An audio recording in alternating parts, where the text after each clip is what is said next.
wabarakatuh. Perkenalkan kami dari 78 Laboratorium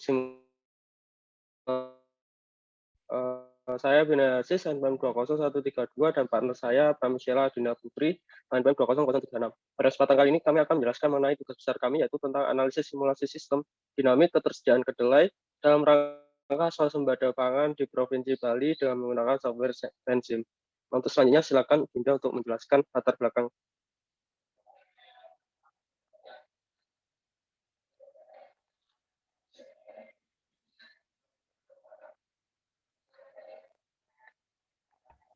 Baik, untuk bab 1 sendiri ada pendahuluan.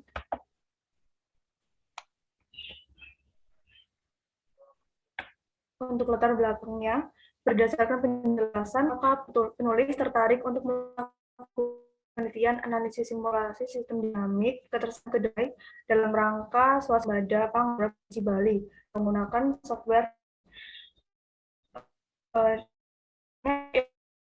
kan simulasi terhadap beberapa kondisi yang ada yang nantinya dapat diambil kesimpulan terbaik atau ketersediaan bahan harapan memiliki dampak yang paling menguntungkan dalam produksi.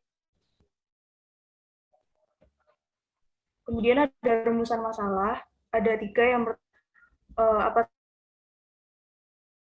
ketersediaan kedelai, yang kedua bagaimana menghitung ketersediaan kedelai dalam upaya pencapaian swasembada pangan. Ya, terakhir, bagaimana menyusun alternatif rekomendasi skenario kebijakan untuk memenuhi swasembada pangan kedelai di Provinsi Bali. Kemudian untuk tujuannya ada 3. Yang pertama, menentukan faktor yang mempengaruhi. Kemudian yang kedua, menghitung ketersediaan kedelai dalam upaya pencapaian swasembada pangan. Kemudian menyusun alternatif rekomendasi skenario untuk manfaatnya. Yang pertama, untuk mengetahui faktor apa saja yang dapat mempengaruhi, kemudian dapat menghitung ketersediaan kedelai agar swasembada pangan dapat tercapai. Yang ketiga, dapat memberikan alternatif kebijakan bagi para pengambil keputusan. Untuk bab 2 ada tinjauan pustaka. Yang pertama, kedelai. Kedelai sendiri merupakan salah satu komoditas pangan utama setelah padi dan jagung. Nah, kebutuhan kedelai ini untuk masyarakat Indonesia cukup tinggi.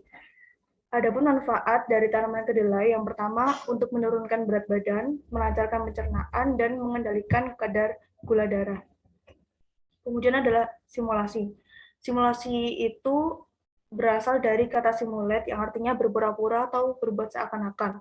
Nah, di dalam Kamus Bahasa Inggris Indonesia dinyatakan dalam kamus tersebut, simulate itu merupakan pekerjaan tiruan atau meniru, sedangkan simulate artinya menirukan, pura-pura atau berbuat seolah-olah. Kemudian ada sistem. Sistem adalah kata yang cukup sering kita dengar di berbagai segi kehidupan. Kata ini muncul ketika seseorang membicarakan perihal negara, pendidikan, hingga teknologi informasi. Aplikasi sistem adalah suatu yang dibutuhkan dalam berbagai bidang. Kemudian ada sistem dinamik.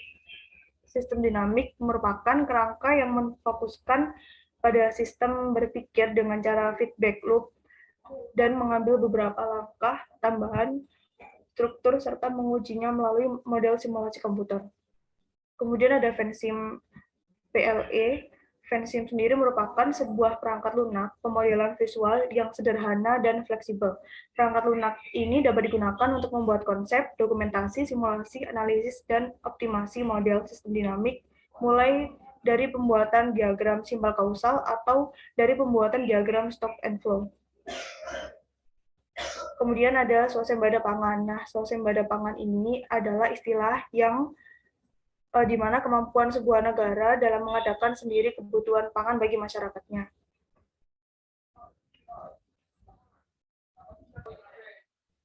Selanjutnya ada metodologi penelitian. Selanjutnya.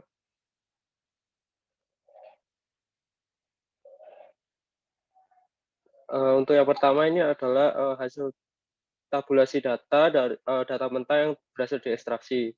Berikut ada beberapa data yang dibutuhkan untuk penelitian ini. Ada data jumlah penduduk, luas lahan, luas panen, perdagangan antar pulau, kebutuhan kedelai, produksi kedelai, dan ketersediaan kedelai. Tulis selanjutnya. Selanjutnya ada causal loop diagram. Causal loop diagram ini digunakan untuk menunjukkan polaritas pengaruh terhadap value masing-masing variabel dan hubungan antar variabel yang mana akan mempengaruhi hasil simulasi lewat formulasi yang akan diberikan di dalamnya. Boleh selanjutnya. Berikut ada flowchart-nya, itu dari mulai, lalu ada studi kepustakaan dan lapangan, lalu perumusan masalah, lalu tujuan penelitian dan manfaatnya, lalu ada pengumpulan data, pengolahan data menggunakan software Vensim, lalu melakukan verifikasi dan validasi. Setelah data valid, maka lanjut ke hasil dan pembahasan, kesimpulan dan saran, lalu selesai. Selanjutnya. Selanjutnya ada hasil dan pembahasan. Nah, boleh selanjutnya. Dalam hasil dan pembahasan ini kami melakukan 3 kali skenario, 3 kali simulasi dengan skenario yang berbeda. Untuk pertama ini ada proses verifikasi dan validasi. Jadi untuk verifikasi model yang telah dibuat ini dilakukan cek model atau proses verifikasi model untuk mengetahui apakah suatu model dinyatakan sukses disimulasikan atau masih adakah elemen-elemen yang error. Sedangkan untuk validasi dilakukan secara statistik dengan membandingkan data empiris sistem nyata dengan output sistem model. Boleh selanjutnya. Nah, dari untuk proses validasinya ada perhitungan manualnya itu dengan menghitung persen error, rata-rata data empiris dan data output simulasi, dan persen error dari standar deviasi data empiris dan data output. Semakin kecil nilainya, maka semakin kecil errornya. Boleh selanjutnya. Selanjutnya ada stock flow diagram, mode produksi kedelai. Bisa selanjutnya. Untuk skenario yang pertama ini menunjukkan bahwa ketersediaan kedelai itu mengalami penurunan, tapi untuk produksi kedelainya semakin meningkat. Hal ini dikarenakan adanya peningkatan pada kebutuhan kedelai setiap tahunnya. Dari hasil grafik ini, kami menemukan bahwa ketersediaan kedelai hanya mampu bertahan dari tahun 2012 sampai 2013, kemudian mengalami penurunan stok. Bisa selanjutnya. Pada skenario 2 ini kami juga menemukan hasil yang sama dengan skenario 1, yaitu kecenderungan penurunan ketersediaan kedelai sampai kekosongannya. Boleh ke skenario 3. Untuk skenario 3 ini juga sama hasilnya dengan skenario yang lain, yaitu mengalami penurunan pada ketersediaan kedelainya. Bisa selanjutnya. Nah, dari ketiga skenario yang kami telah simulasikan, dapat diambil kesimpulan atau analisa output-nya, yaitu pada skenario yang telah disimulasikan dapat diketahui bahwa hasil produksi kedelai mengalami kecenderungan peningkatan, namun berbanding terbalik dengan ketersediaan kedelai yang mengalami penurunan karena adanya peningkatan kebutuhan kedelai per tahunnya.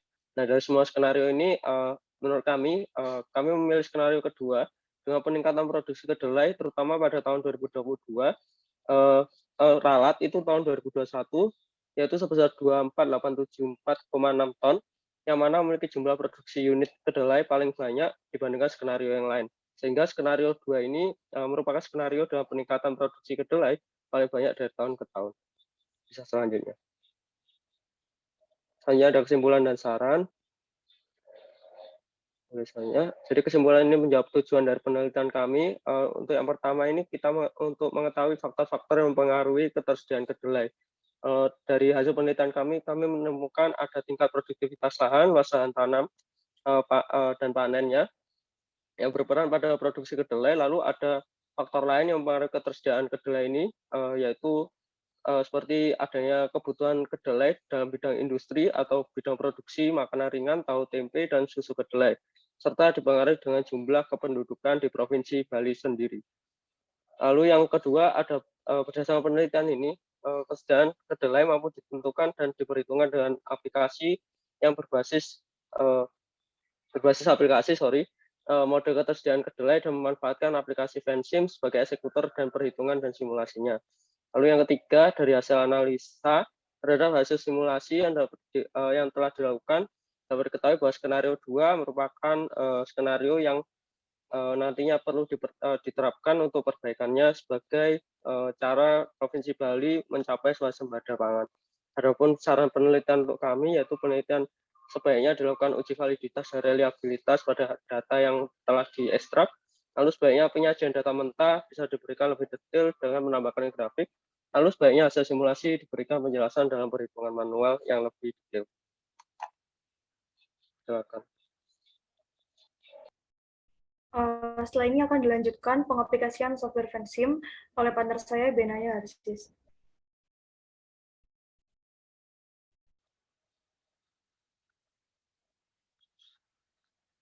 Baik, terima kasih Dinda.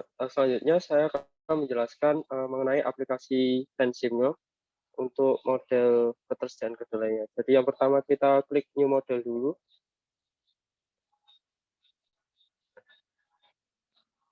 Jadi setelah muncul new model seperti ini, muncul model setting, input initial time-nya kita tulis 2012 karena penelitiannya mulai dari tahun 2012 sampai ke tahun 2021.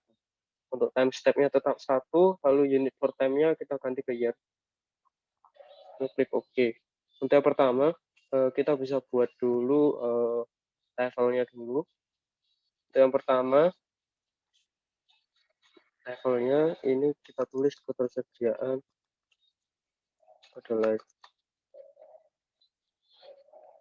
Nah, setelah bentuk seperti ini kita sesuaikan,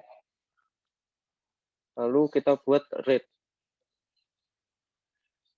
Kita tarik garis sini, lalu tulis produksi kedelai. Kita sesuaikan lagi.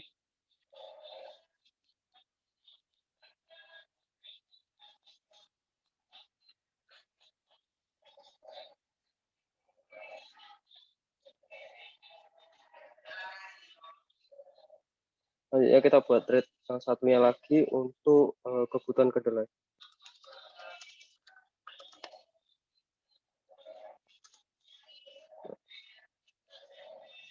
Lalu kemudian kita buat variabel ya. Variabel ini nantinya akan mempengaruhi nilai dari level. Kita tulis produktivitas PTI. Ada lagi.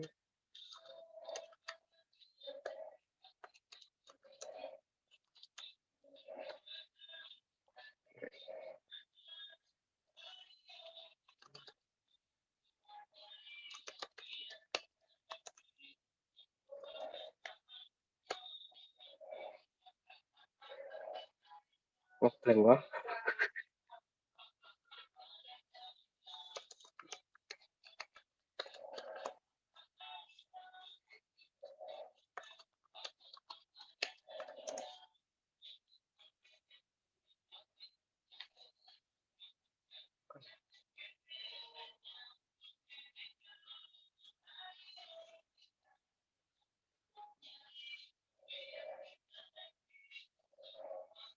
Coba dino ngeblank.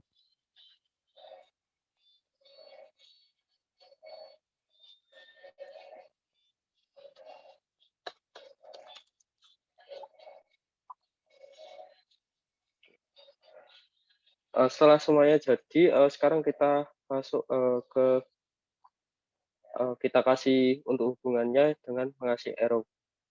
Kita kasih dulu ini.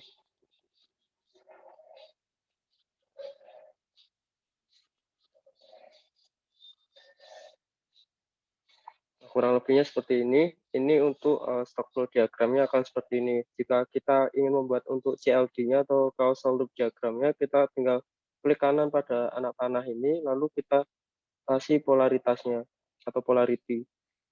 Kalau di sini produktivitas SPTI mempengaruhi secara pengaruhnya positif terhadap produktivitas lahan, maka kita kasih polaritasnya positif. Kita klik OK. Nah, maka akan muncul tanda plus seperti ini. Maka nanti setelah semuanya jadi, maka bisa disebut causal loop diagram. Nah, untuk selanjutnya, saya percepat untuk pembuatan modelnya.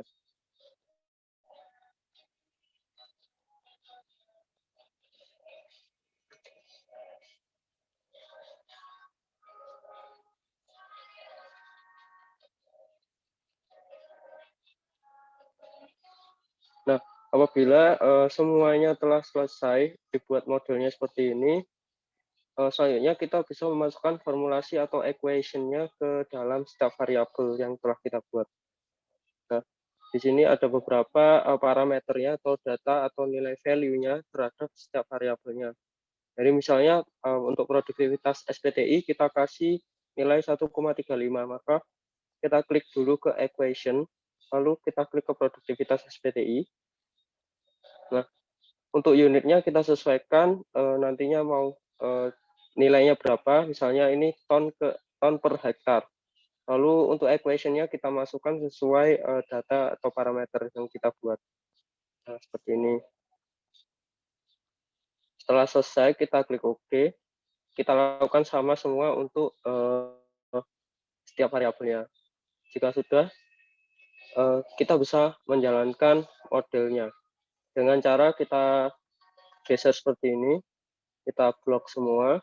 Nah, setelah kita blok semua, lalu kita klik ke simulate. Apabila masih belum yakin dengan modelnya, kita bisa ke model, lalu kita melakukan cek model. Nah, apabila semuanya sudah selesai, aman, kita bisa run. Kita blok lagi, lalu kita klik simulate. Untuk ini diverifikasi model, lalu kita klik yes. Nah, setelah disimulasikan, selanjutnya kita blok lagi, lalu kita jika ingin melihat hasil grafis dari hasil simulasi kita klik kita blok semua dulu, lalu kita klik ke bagian kiri sini ada graph, kita klik graph-nya, lalu kita klik yes, maka akan muncul hasil grafiknya seperti ini. Sedangkan untuk table path-nya kita bisa klik di sini, bagian ini ada table, kita klik, maka akan muncul table path-nya seperti ini. Lalu kita perhatikan di bagian ketersediaan kedelainya, nilainya bagaimana. Mungkin sekian yang dapat saya sampaikan. Bila ada kurang salahnya, mohon dimaafkan.